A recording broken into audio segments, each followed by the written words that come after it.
요 처자는 미국 오리건주 유진이라는 동네에서 사는 20살 콜린 스탠이라는 여대생이에요. 1977년 5월 19일 이 콜린이는 캘리포니아 웨스트우드에 있는 친구 집에 가려고 했습니다. 친구가 생일이라 가려고 하는데 좀 멀어. 차로 6시간 30분 걸린대요. 문제는 얘가 차가 없어. 가난한 대학생이라 차비도 넉넉하지 않고 하지만 걱정되진 않죠. 왜? 이 당시 대학생들이 돈 없이도 여행을 잘 다니던 시기예요. 지나가는 차 막 이렇게 해가지고 얻어 타면서 이동하는 히치하이킹이라는 게 있잖아. 이게 70년대 대학생들의 인싸 문화였습니다. 거의 공짜로 장거리 여행할 수 있고 콜린은 또 이미 경험이 몇 번 있어요. 모르는 사람의 차를 타는 게 아무 거부감이 없다고. 나름 친구들 이야기도 들어보고 또 자기만의 빅데이터가 쌓여 있거든. 대충 쎄한 운전자 관상을 볼 줄 알아요. 걸러낸대 자기는. 그래서 집 나와서 바로 운 좋게 캘리포니아로 간다는 운전기사의 차를 탔습니다. 타긴 했는데 중간쯤에 목적지가 달라. 내려야지 뭐. 거기서 다른 차 잡아가지고 또 이동해야 되거든. 거기가 바로 캘리포니아주 레드 블러프라는 지역의 고속도로였어요. 거의 다 왔는데 이번에 차가 잘 안 잡히네? 시간이 꽤 걸렸습니다. 이제 금방 해 떨어질 것 같고 조급해 빨리 가야 돼. 그때 콜린 앞에 요런 파란색 밴 하나가 딱 서 선글라스 낀 남자가 마치 장경철 마냥 어디까지 가세요? 왜 태워다 드릴게? 이러더라고. 관상이 안 좋았대요. 자기 빅데이터상 이거 절대 타면 안 되는 차야. 몸은 막 힘들어 죽겠지만 아니래 그냥 가시라고 보냈거든요. 근데 이 새끼가 태우고 싶나 봐 자꾸. 늦었는데 그냥 타세요. 어차피 저희 남쪽으로 가는 길이에요. 설득을 하더라고요. 콜린도 마음은 타고 싶지만 이게 불안하니까 머뭇거렸어요. 그때 조수석 창문이 내려가. 젊은 여자가 아기를 안고 있더라고. 타고 가재. 같이 가면서 얘기나 하자는 거야. 이걸 보고 콜린이 마음을 놓습니다. 아니 애도 있는 부부인데 뭐 얼굴 장경철인 거 문제 되겠어? 싶은 거지. 안심하고 타. 차 출발해. 이제 범죄 사건 시작이에요. 이날 파란색 차를 얻어 탄 콜린은 친구 생일 파티에 못 갑니다. 실종됐어요. 7년 만에 집에 돌아오거든. 죽지 않았어. 무사했고요. 아직도 잘 삽니다. 그러면 뭐가 어떻게 된 거냐? 그 사라진 7년간 겪었던 일들을 알아볼 거예요. 납치, 감금에 성폭행, 고문 당연하고 세뇌까지 당했대. 심지어 중간에 한번 집에 갔다 온 적도 있어. 여기까지 들으면 우리가 뭐 사실 범죄 사건 많이 봤던 사람들이니까 피해자가 그래도 어떻게 몰래 도망쳐서 경찰에 신고하고 그렇게 해결된 거 아니냐 생각할 수도 있는데 완전 달라요. 이게 사건이 알려지게 된 계기부터가 너무 특이해. 그러면 다른 범죄 사건들이랑은 무슨 차이가 있는지, 콜린은 무슨 일 당했고 범인 누군지 이런 거 하나씩 따져보자고. 일단 이게 최근 사진입니다. 콜린 스탠 1956년생이고요. 20살에 사건 당했으니까 사건 시기는 1976년쯤 됩니다. 이때 미국에 히피 문화라는 게 유행했어요. 이 대중문화의 주류 세대는 30대까지란 말이야. 그 위로는 이제 경제 주류 세대가 되고 미국에서 이 나이 대 사람들이 추구하던 가치관이 있었어요. 그게 해외로도 약간 퍼졌습니다. 우리나라에도 들어왔었고 60년대에 미국이 내전 겪었잖아. 11월을 겪는 동시에 베트남 전쟁에도 참전했었단 말이에요. 그러면서 이 미국 사회가 굉장히 경직돼 있었습니다. 이 반발 심리에 청년 세대가 자유, 평화 추구, 정신적 해방 이런 걸 원했거든요. 그건 좋은데 좀 과했어. 그걸 핑계로 막 옷 대충 입고 안 씻고 머리 안 자르고 막 약 빨고 집단 난교 파티하고 이지랄을 한 거야. 문제 되는 게 이런 부분인 거지 히피라고 또 다 그런 건 아닙니다. 각자 받아들이는 선이라는 게 있겠죠. 보통은 음악, 여행 좋아하고 그래서 모르는 사람들이랑도 쉽게 친해지고 말 잘 걸고 이런 정도입니다. 콜린 스탠도 이런 과야. 이때 등장한 여행 방식이 히치하이킹이었던 거예요. 지나가는 차 얻어 타면서 교통비 없이 여행하는 거지. 그리고 범죄자들은 이런 문화를 틈타서 히치하이킹 연쇄살인 사건을 존나게 많이 저지르던 때이기도 합니다. 범죄 프로파일링이 미국에서 이 시기에 발달했어요.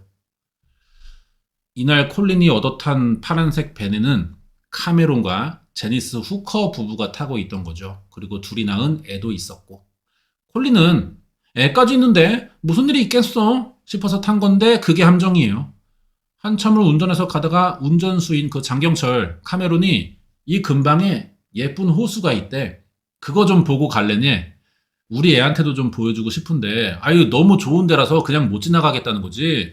대신에 내가 콜린 씨 목적지까지 한 방에 태워다 드릴게.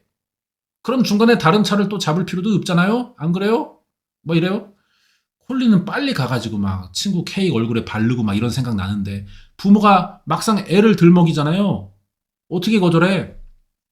아우 이렇게 된 거 계획에 없던 일이지만 나중에 다 이게 추억이고 낭만 아니겠어? 싶어서 그러자고 해. 카메론의 차가 방향을 바꿔서 산속 숲길로 들어갑니다. 얼마 안 가서 진짜 반짝거리는 호수 나와. 근데 갑자기 옆에 타 있던 아내 제니스가 기저귀를 갈아야 된대요. 애가 쌌대. 많이 쌌대 지금. 묵지가 돼. 뜨겁대. 그래서 자기는 먼저 내리겠대. 말이 안 되잖아. 기저귀 가는데 왜 내려? 뭔가 이상한데? 산속 도로 한가운데 차가 쓰더니 제니스가 아기 데리고 진짜 내립니다. 트렁크에 기저귀가 있대요. 뭐 좀 꺼내자고 남편도 같이 내려. 콜린만 이제 차에서 가만히 앉아갖고 이렇게 기다리고 있는 거죠. 기저귀 금방 가니까 다시 타겠지, 출발하겠지 싶었는데 이제 사건 시작이에요. 카메론이 남자가 차에 탔어요. 타는데 운전석이 아니고 콜린의 뒷자리에 타. 그리고 손에 무슨 나무 상자 같은 걸 들고 있었어. 시브레 콜린이 아 이거 뭐 잘못됐다 이제 느꼈거든요. 근데 늦었어요. 카메론이 주머니 칼을 이렇게 들이대면서 너 시키는 대로 해라 막 위협합니다. 그러면서 손발 묶고 머리에 방금 들고 탄 나무 상자를 뒤집어 쓰래요. 여기 아무도 없는 산속인데 소리 지른다고 누가 도와주냐? 바로 칼 찔려봐야 나만 손해니까 일단 시키는 대로 했습니다. 이게 그 나무 상자예요. 헤드박스라는 건데 카메론이 직접 만들었습니다. 머리에 쓰면은 빛이 완전 차단돼. 거의 밀폐라 공기도 잘 통하지 않고요. 소리도 안 들립니다. 안쪽에 입 닿는 부분에는 양동이 손잡이를 매달아 놨어요. 쓰면은 제갈처럼 입까지 물리는 거지. 소리도 못 내. 눈 안 보이고 듣지 못하고 말도 못하면 뭐야. 의사소통을 완전히 차단하는 거죠. 여기서 오는 심리적 공포가 어마어마할 거야 이미. 근데 이 상태로 차가 출발해요. 도착한 곳이 지네 집이야. 카메론과 제니스가 여기 살았거든요. 집에 들어오니까 이 상자를 열어주더라고. 콜린은 이미 멘탈 나갔습니다. 제발 풀어달라고 막 우는데 카메론이 그래요. 이 새끼가 무슨 미드를 본 건지 너는 이제부터 더 컴퍼니 소속의 노예래. 노예는 주인이 시키는 대로만 해야 되고 더 컴퍼니는 아주 강력한 조직이라는 거야. 그래서 더 컴퍼니가 콜리나 너를 항상 감시하고 있으니까 도망쳐봤자 걔들이 너 금방 찾아내고 가족까지 다 죽일 거야. 응? 걔네가 얼마나 무시무시한 존재인지 직접 알고 싶으면 마음대로 해라. 중요한 거는 너는 지금 노예고 말만 잘 들으면 더 컴퍼니가 풀어줄지도 모른다. 살고 싶으면 일단 시키는 대로만 하래. 그러니까 이 서류에 사인해. 뭔 종이 한 장 주는데 계약서 같은 거예요. 이렇게 써 있어. 나는 이제 더 컴퍼니의 재산이고 주인 허락 없이는 죽을 권리도 없습니다. 콜린이 제정신이 아니잖아. 정상적인 판단이 되겠어요? 살고 싶으니까 일단 더 컴퍼니의 존재를 믿고 사인한 거야. 그렇다고 해서 사인해도 이딴 종이 쪼가리가 무슨 법적 효력은 없어요. 일단 더 컴퍼니라는 조직 자체가 없다고. 근데 콜린은 믿을 거 아니야. 아무도 안 뺏은 자유를 스스로 뺏은 겁니다. 콜린을 납치한 범인이 카메론 후커라고 이 새끼 제재소 일꾼이야. 23살밖에 안 된 새끼라고요. 아내인 제니스 후커 18. 데리고 있던 아이는 진짜 얘네가 낳은 건 맞는데 이 애의 정보는 또 없고요. 이런 경우는 주로 남자 쪽인 카메론 새끼가 문제가 되죠. 야동에 중독된 성도착증 환자입니다. 여자를 그냥 아래 것으로 보는 경향도 있어요. 제니스랑 결혼하고도 계속 이제 야동에 나오는 것들을 실현해 보려는 망상에 빠져가지고 그거 해볼 사람들을 찾고 있다가 콜린을 만난 거죠. 이날을 대비해서 항상 차에 아까 봤던 그 헤드박스를 갖고 다녔어요. 헤드박스가 납치할 때 유용한 범행 도구였대. 의사소통을 차단해서 사람의 정신을 무너뜨리잖아. 아까 세뇌 얘기 잠깐 했었잖아요. 인간을 조종하기에 좋은 상태로 좀 만드는 것 같아, 그 효과가. 그리고 나중에 쓸모 없어지면은 사람을 풀어줄 수도 있잖아. 그래도 콜린이 신고하기 어렵겠죠. 카메론 집으로 가는 길을 모를 테니까. 집으로 옮겨져서도 손발이 쇠사슬에 묶였어요. 그 뒤로는 하루 종일, 이번에는 커핀 박스라는 관입니다. 여기도 들어가 있었다고. 나무로 만들어져 있는데 딱 콜린 키 정도로 만들어져 있어요. 한번 들어가면은 뭐 제대로 돌아 눕고 뭐 이런 것도 안 돼. 좁아. 처음에 2년은 콜린을 넣어놓고 뚜껑 닫아서 지하실에 보관하고 있다가 도중에 얘네가 집을 이사해요. 새로 간 집에는 지하실이 없었대. 그래서 이 관을 지네가 자는 침대 밑에다가 숨겨두고 있었다는 거야. 제니스가 둘째를 낳을 때도 그 침대 밑에는 이 관이 있었어. 애 낳는 소리를 갇혀서 듣고 있던 거지 다. 집에 사람들이 와도 남의 집 침대 밑을 누가 확인하겠어요. 아무도 이 일을 몰랐습니다. 이 사진은 콜린의 진술로 연출한 건데 이런 느낌이었겠죠. 안에 변기 있어요. 열어주지 않으면은 먹지도 못하고 계속 갇혀만 있대. 손발 묶여서 어떻게 막 못해. 소리도 내면 안 되고 혹시라도 툭 쳐서 관이 울리기라도 하면은 그날 고문당합니다. 딱 하루에 1시간 여기서 나올 수 있었대. 그때 뭐 하냐? 성폭행해요. 애초에 이 범행 목적이 야동에서 봤던 거를 실현하는 거잖아. 근데 유사간입니다. 직접 카메론이 끝까지는 안 한데 왜? 난 아내가 있는 남자라 그렇게 해버리면은 아내를 배신하는 일이 되니까 그렇다는 거야. 병신이.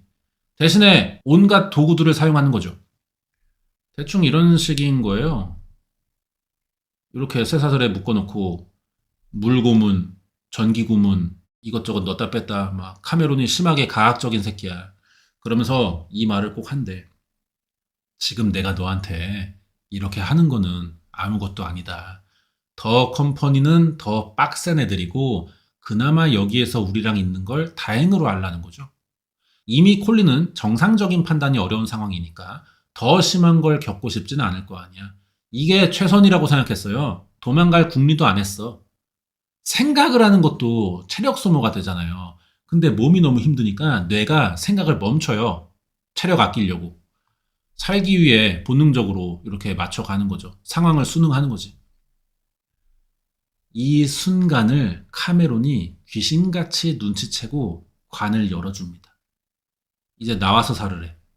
집안일과 애를 보게 했고요. 돈 벌어오라고 바깥에다 취직도 시켜줍니다. 콜린이 도망 못 가. 이렇게 살다 보니까 5년이 지났어요. 더 컴퍼니가 찾아내서 가족과 자기 다 죽일까봐 차라리 얘네한테 묶여서 맨날 당하고 사는 게 더 낫다고 생각하고 있어. 오히려 말을 잘 들어야겠다는 쪽에 가까웠다고. 자, 그러면은 이 타이밍에 콜린의 가족은 지금 뭐 하고 있냐? 5년 전에 진작 실종 신고했죠. 근데 이게 뭐 증거가 있어야 경찰도 찾을 거 아니야. 수사가 멈춘 상태였는데 5년째 되던 1981년에 콜린이 한번 멀쩡하게 집에 돌아온 적이 있어요. 카메론이 풀어준 거냐? 그게 아니죠. 카메론이 콜린이랑 같이 왔네? 왜 자기가 범인인데도 굳이 피해자의 집에 나타나고 있나 싶지만 이 새끼 입장에서는 궁금한 거야. 콜린이 진짜 완전히 세뇌가 된 건지 반응 한번 보려고 일부러 집에 같이 갔던 거예요. 혹시나 콜린이 배신하고 경찰에 신고할 수도 있잖아? 그래서 더 컴퍼니가 지금 지켜볼 수도 있으니 너 돌발 행동하지 말아라. 허튼 짓 하지 말아라. 한 번 더 주의도 주고. 콜린이 그렇게 가고 싶던 집에 갔는데 카메론 집이랑 별 다를 바가 없었어요.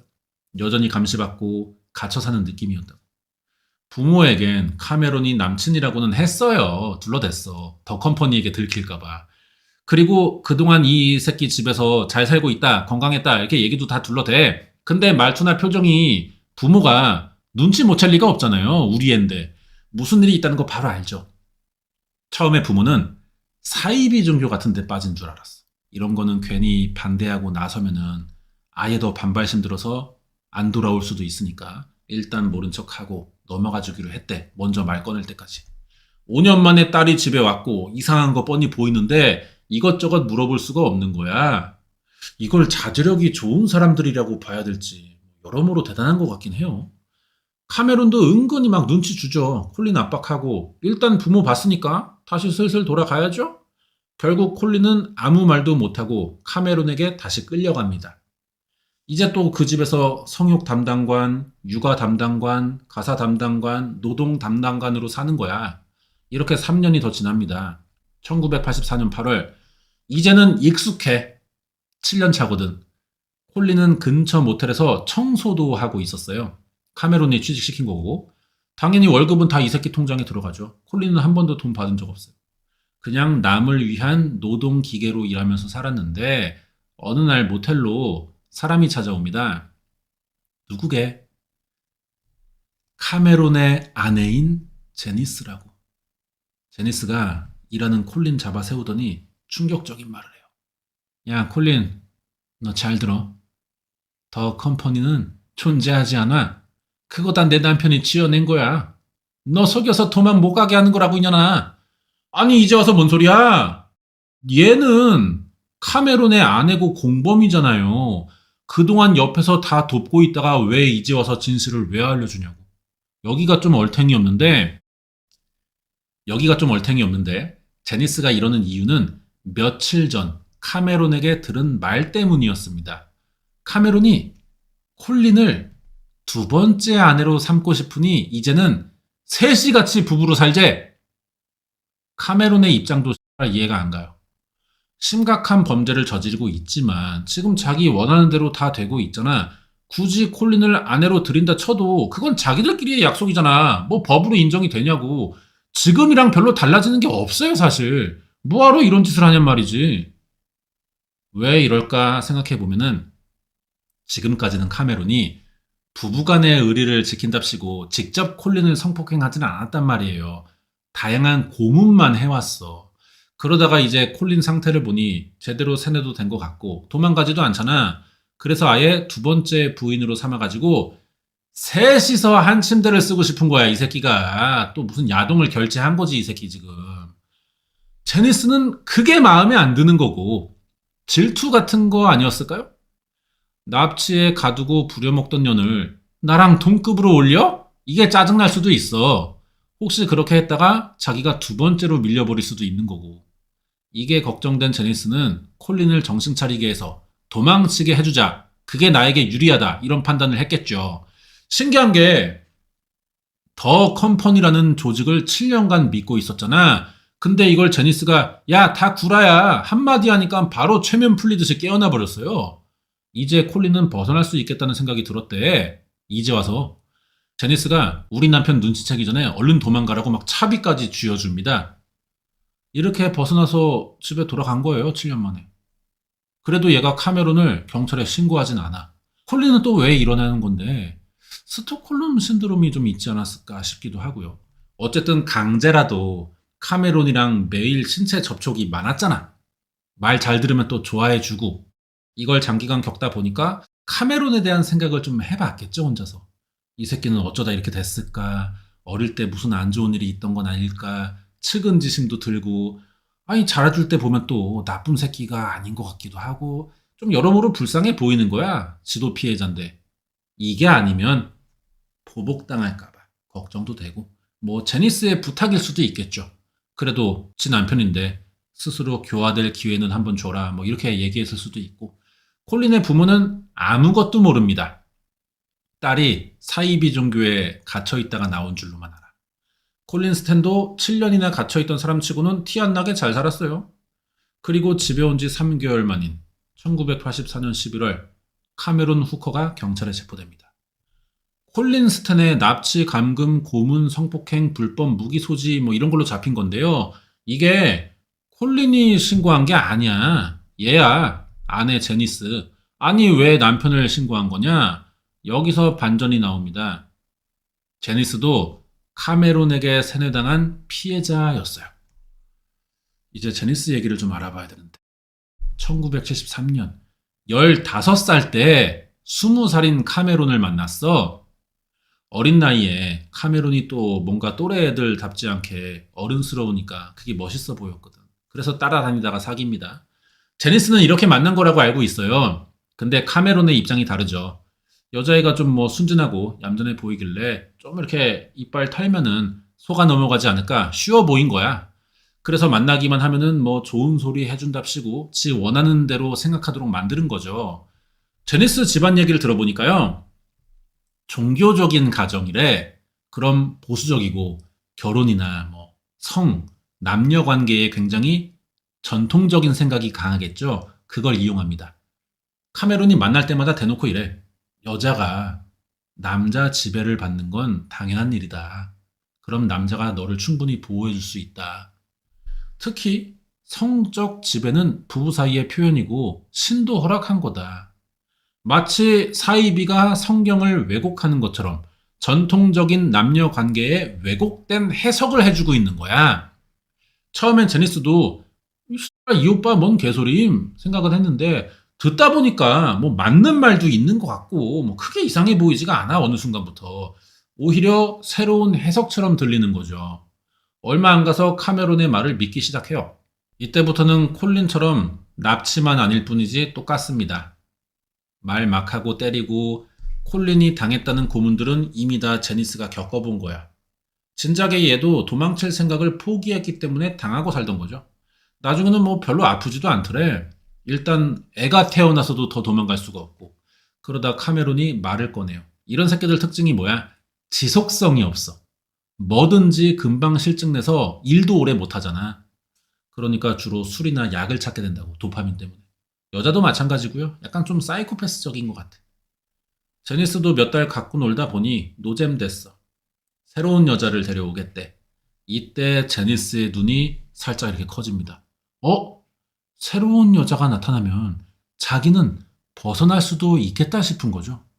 그래서 콜린 납치할 때 제니스가 옆자리 타고 있었지만 가만히 있던 거예요. 범행을 막 적극적으로 도운 건 아닌데 카메론이 하도록 다 놔둔 거죠. 일 잘 풀리면 자기는 벗어날 것 같으니까. 이게 왜곡된 생존 논리예요. 자기를 풀어준다는 말도 안 했어 아직. 근데 지 혼자 이렇게 생각하고 있는 거잖아. 콜린을 납치하자 카메론이 진짜 자기는 안 괴롭혔습니다. 억지로 그러니까 모른 척 했겠죠. 자기한테도 유리한 일이니까. 피해자였지만 자기가 살기 위해 동조한 공범 내지는 방관한 새끼 뭐 이런 건데 웃긴 게 그래서 또 콜린이 이 덕에 도망칠 수도 있게 된 거죠. 그러다 납치 7년째 1984년 8월 됐어요. 나름 편하게 살던 제니스는 갑자기 카메론이 콜린도 아내로 삼겠다는 말에 깜짝 놀랍니다. 막 이렇게 놀랐어. 이게 자기처럼 콜린도 지겨워졌으니 새 여자를 구해야겠다는 말처럼 들렸거든. 그러니까 제니스도 이제 자기가 콜린에게 무슨 짓을 한 건지 느껴진 거예요. 나와 같은 일을 겪은 저 사람을 어떻게든 살려야겠다. 죄책감에 생각이 바뀐 거야. 그래서 몰래 콜린 일하는 모텔 찾아가서 사실 다 말하고 도망치게 도와주고. 카메론은 콜린이 스스로 도망간 건 줄 알고 있어요. 만약에 제니스가 풀어준 거면은 자기를 배신한 건데 신고까지 하는 게 정상이라고 생각했거든요. 근데 콜린이 도망가고 아무 일도 없으니까 얘가 스스로 도망가긴 했지만 보복당할까봐 신고를 안 한다고 생각한 겁니다. 왜? 더 컴퍼니라는 보험을 들어놨으니까. 그래서 얘는 마음 놓고 살았어요. 피해자가 도망갔는데도. 하지만 약간 늦게 지가 생각하는 정상적인 상황이 벌어진 거지. 제니스가 계속 죄책감이 남아있는 거야. 그래서 1984년 11월 결국 경찰에 자수하고 남편인 카메론 후커와 저지른 일들을 밝힙니다. 이렇게 체포됐어요. 그러면서 뉴스에 사건 나오고 공개 재판이니까 자세한 이야기 나누려면 기자들이 또 가야 될 거 아니야. 여기서 사건 다 드러난 거죠. 사람들은 카메론의 진술에 경악했어요. 영화에서도 뭐 납치할 때 눈 가리고 봉다리 뒤집어 씌우는 건 자주 나오는 장면이니까 헤드박스라는 게 특이하지만 뭐 그럴 수도 있겠다고 생각했단 말이에요. 근데 이 커핀 박스 관을 또 만들었잖아. 그거는 제대로 눕고 움직이기도 힘든데 여기다가 7년을 가뒀다는 게 말이 안 되잖아. 어쨌든 신고가 들어갔으니 피해자도 밝혀질 수밖에 없고 재판에 나가야죠, 콜린이. 진술이 들어보니까 또 일치해. 진짠 거야. 카메론 후커는 콜린 스탠의 납치, 성폭행, 고문, 감금, 뭐 기타 등등 7개의 혐의로 기소됐고 다 유죄 나왔어요. 가석방 없는 104년형 받습니다. 공범인 제니스 후커는 신고자라는 점과 자백하는 대신 형량을 줄이는 플리바겐으로 감형돼서 감옥을 안 가네. 피해자였고 범행에 크게 관여하지 않았다는 점이 크게 반영된 거겠죠. 일단 제니스 후커는 카메론과 이혼했고요. 얘 사회복지사 됐대 지금. 얘가 셋 중에 제일 나아. 감옥 안 갔고 피해 보상도 받았고 사회 복귀도 잘했잖아요. 피해자긴 한데 이익은 다 챙겼다는 점에서 좀 영악하다는 생각이 안 들 수가 없는 것 같아요. 재판 끝나고 콜린은 다시 대학에 들어갔습니다. 회계를 공부하면서 결혼도 했고 애도 낳았어요. 근데 팔자가 뭐 이러냐? 잘 사는 줄 알았거든. 근데 어느 날 기사가 또 나와. 이혼했대. 아들은 교도소 가 있대. 카메론 후커 37년 만에 풀려납니다. 캘리포니아주에 교도소 들어갔단 말이에요. 거기에 노인 가석방 프로그램이라는 게 있대요. 이게 씨발 뭔지 모르겠는데 2021년에 이걸로 가석방 됐습니다. 아니 그럴 거면 재판은 왜 하냐? 가석방 없는 104년 왜 때려? 70 다 돼서 노인 돼 가지고 나온 거라 이미 사회생활 불가능하죠. 차라리 감옥에 있는 게 더 낫긴 하거든. 카메론에게는 풀어준 자체가 더 문제일 수도 있어요. 근데 어쨌든 원칙을 깼잖아. 재판이 의미가 없어졌잖아. 미국도 가끔 이상한 짓을 좀 해요. 사건이 여기까지입니다. 관련된 이야기 하나 하자면은 이 여자애는 누굴까? 제니스도 아니고 콜린도 아닙니다. 카메론 후커도 아니죠. 제니스가 남편을 신고할 때 하나 더 자백했어요. 콜린 스탠 말고도 피해자가 더 있대요. 이건 더 심각합니다. 피해자가 죽었다고 진술했거든. 콜린 스탠 납치 1년 전인데 1976년 1월 마리 엘리자베스 스펜 헤이크라는 19살 여자애야. 얘를 또 잡아다가 납치 고문했대. 이때 힘 조절을 못해서 카메론이 목 조르다가 죽였대요. 그 다음에 시신을 담요에 싸서 공원에 묻었다는데 신고해도 시신이 안 나와. 카메론도 이걸 인정하지 않았고.